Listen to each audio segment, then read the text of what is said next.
Welcome to another local market update with Rick Batista on new listings, Rick Batista on closed sales, Rick Batista on median sales price, Rick Batista on percent of original list price received, Rick Batista on market time, and Rick Batista on inventory of homes for sale. Before we dive into the numbers, let's share some fun facts.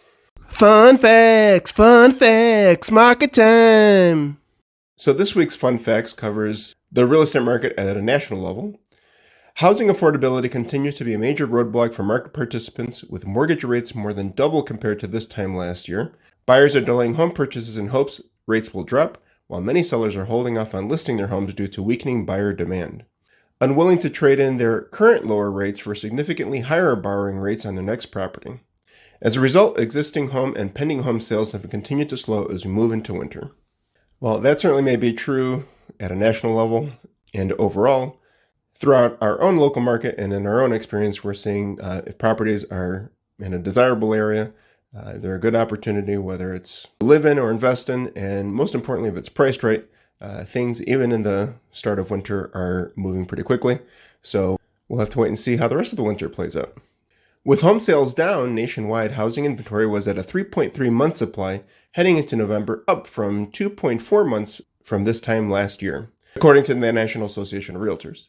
Although buyers have more options to choose from, home prices remain high and soaring borrowing costs have caused monthly payments to increase significantly, with the average home buyer paying 77% more on their loan per month compared to the same period a year ago, according to Realtor.com. Please keep in mind that your situation is your situation. Whether you're a first-time or an existing homeowner, rates are still historically low. If you have to make a move, plain and simple, you have to make a move.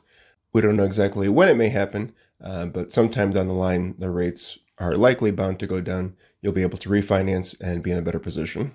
Now, diving into the local numbers, a few quick facts here before we break it down.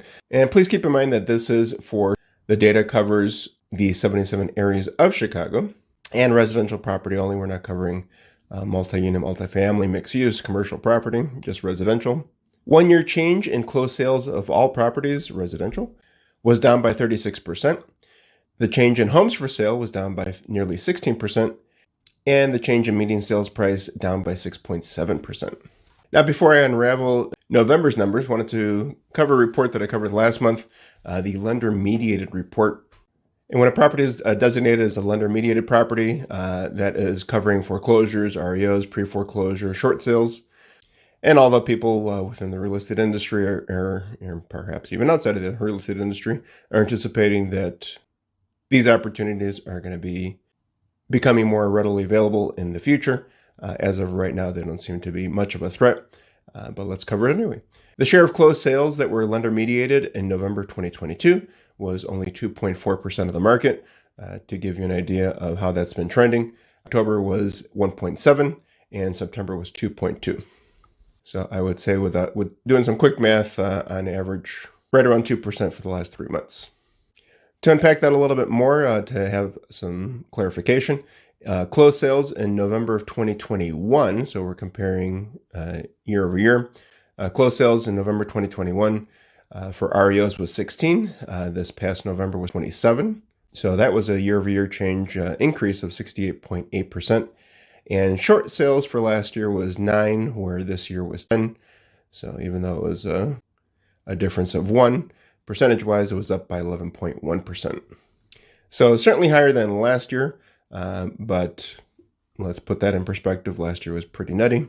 The way things were flying off the shelves, everybody had a ton of equity. So when everybody's swimming in a pool of equity, whether it's locally or nationally, lender-mediated sales are most likely going to be down. Also, to give you an idea of pricing of these homes, median sales price for an REO property last year, November 2021, was $132,106, while this past November was just under $100,000 at $99.5K, down by 24.7%. Short sales last year, $105K, this year $132.5, and then there was an increase of 26.2%. Now, to cover what's been going on throughout the entire city of Chicago, please keep in mind that for this video, I'll just be covering detached single-family homes. If you'd love information and data about attached, you live in a condo or townhome or thinking of moving into a condo or townhome, I'd be more than happy to share that information with you. Send us a message or reach out to us in the comments below. So again, this is for residential activity only, and the data is current as of December 14th this year, covering November 2022. New listings were down by 20.8%, closed sales down by 36%, and inventory of homes, you guessed it, down by 15.9%. For new listings, we had 1,222 detached single-family homes hitting the market throughout the Chicago, down by 11.1% year over year. And year-to-date, we've had 18,800 hit the market, up by 2.4% year over year. Closed sales, 676 closed sales in November, down by 30.6 year over year. And 9,678 for the year, down by 8.4 compared to 2021. Properties that were under contract, and those were either flagged as contingent, where they've accepted an offer, or pending, which typically means that they have a clear to close, and things are ready to rock and roll to the closing table.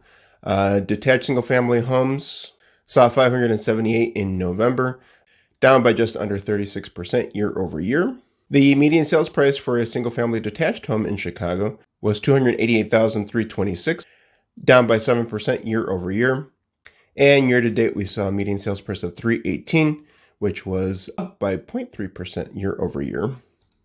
The average sales price for a detached single-family home in the city of Chicago was $389,489. Well, that's interesting. In November, down by 10%. The average for the last 12 months was $473,900, up by 2.1%. And please keep in mind that the average sales price is for the closed sales price. It doesn't account for seller concessions like closing credits. So likely that number is just a little bit less.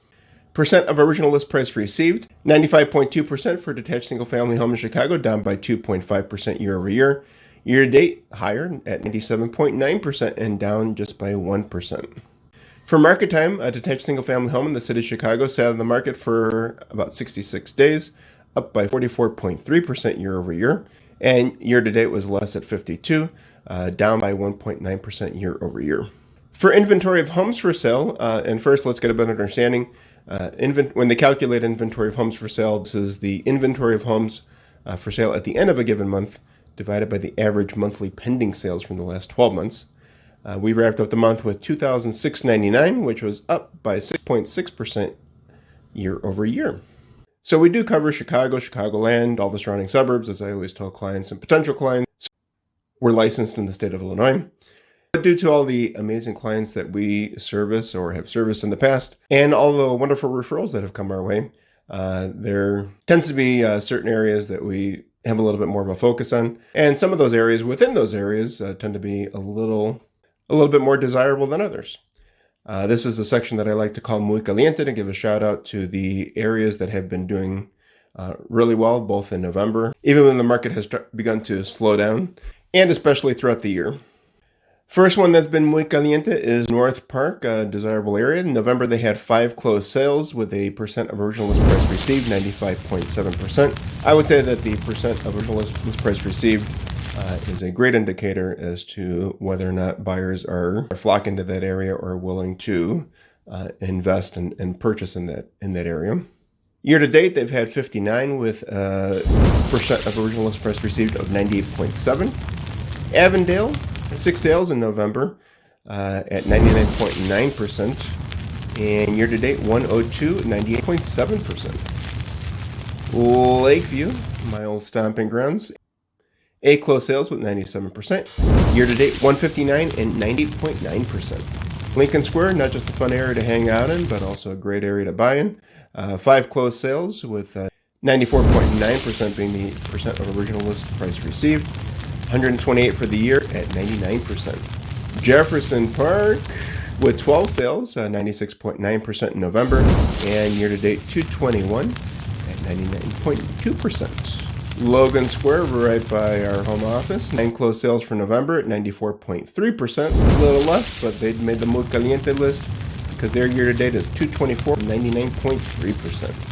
Albany Park, just off of Lincoln Square, 11 closed sales in November, 96.1%. Year-to-date, 126, 99.4%.